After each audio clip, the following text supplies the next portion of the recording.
ମନୁଷ୍ୟ ମାତ୍ରକେ ଏ ଧରାଧାମରେ ଜନ୍ମ ହେଲା ପରେ ପରେ ତାକୁ ତିନୋଟି ଅବସ୍ଥାର ସମ୍ମୁଖୀନ କରିବାକୁ ହୁଏ। ଗୋଟିଏ ହେଲା ବ୍ୟାଧି, ଜରା ଏବଂ ମୃତ୍ୟୁ।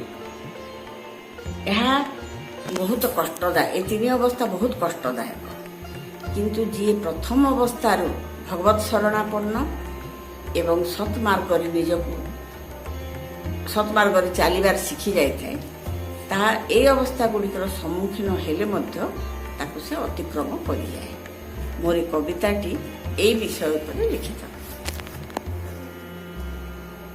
ବୃଦ୍ଧାବସ୍ଥା ଆସେ ଶରୀରକୁ ଦିନେ, ବୃଦ୍ଧାବସ୍ଥା ଆସେ ଶରୀରକୁ ଦିନେ, ଦୁଃଖ ଦୁର୍ଦ୍ଦଶା ଆବରି।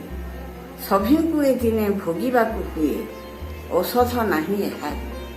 ବୃଦ୍ଧାବସ୍ଥା ଆସେ ଶରୀରକୁ ଦିନେ, ଦୁଃଖ ଦୁର୍ଦ୍ଦଶା ଆବରି। ସଭିଙ୍କୁ ଏ ଦିନେ ଭୋଗିବାକୁ ପଡ଼େ, ଔଷଧ ନାହିଁ ଏହାର। ଗଳିତ ଦନ୍ତକୁ ପକ୍ୱ କେଶ ପୁଣି ଚର୍ମ ଲୋଳିତ ହୁଏ, ଗଳିତ ଦନ୍ତକୁ ପକ୍ୱ କେଶ ପୁଣି ଚର୍ମ ଲୋଳିତ ହୋଇ। ଅନ୍ୟ ଅବୟବ ବିକଳତା ଆଣେ, ବୃଦ୍ଧାବସ୍ଥା ବାର୍ତ୍ତା ବହି। ଜୀବନଟା ଯିଏ କଟାଇ ଦେଇଛି ତୁଚ୍ଛ ବିଷୟରେ ଜାଣ, ଜୀବନଟା ଯିଏ କଟାଇ ଦେଇଛି ତୁଚ୍ଛ ବିଷୟରେ ଜାଣ। କେବଳ ତା ପାଇଁ ବାର୍ଦ୍ଧକ୍ୟ ସମୟ ହୁଏ ଦୁଃଖର କାରଣ।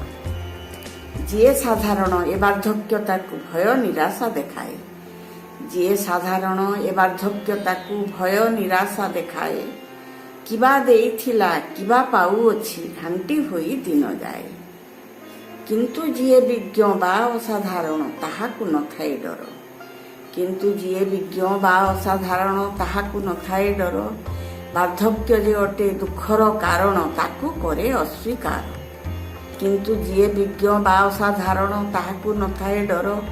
ବାର୍ଦ୍ଧକ୍ୟ ଯେ ଅଟେ ଦୁଃଖର କାରଣ ତାକୁ କରେ ଅସ୍ୱୀକାର। ଜୀବନକୁ ଠିକ୍ ଭାବେ ବଞ୍ଚିବାର ପ୍ରକୃତ କଳା ଯେ ଜାଣେ, ଜୀବନକୁ ଠିକ୍ ଭାବେ ବଞ୍ଚିବାର ପ୍ରକୃତ କଳା ଯେ ଜାଣେ। ବାର୍ଦ୍ଧକ୍ୟକୁ ସିଏ ଦୁଃଖଦ ନ ଭାବି ଉପଭୋଗ୍ୟ ବୋଲି ମଣେ।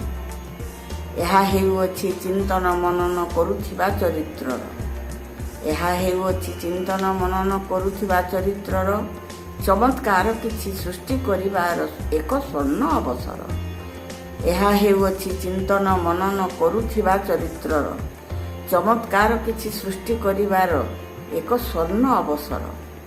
ଯୌବନକୁ ଯଦି ତୁଳନା କରିବା ଏକ ପ୍ରସ୍ଫୁଟିତ ଫୁଲ, ଯୌବନକୁ ଯଦି ତୁଳନା କରିବା ଏକ ପ୍ରସ୍ଫୁଟିତ ଫୁଲ, ତେବେ ଏ ବାର୍ଦ୍ଧକ୍ୟ ତୁଳନୀୟ ହେବ ଏକ ପରିପକ୍ୱ ଫଳ।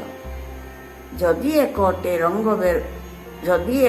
ରଙ୍ଗ ବେରଙ୍ଗର ସୁନ୍ଦର ଏକ ନିଳୟ, ତେବେ ଏ ବାର୍ଦ୍ଧକ୍ୟ ରସ ଓ ଗୁଣର କି ଅପୂର୍ବ ସମନ୍ୱୟ।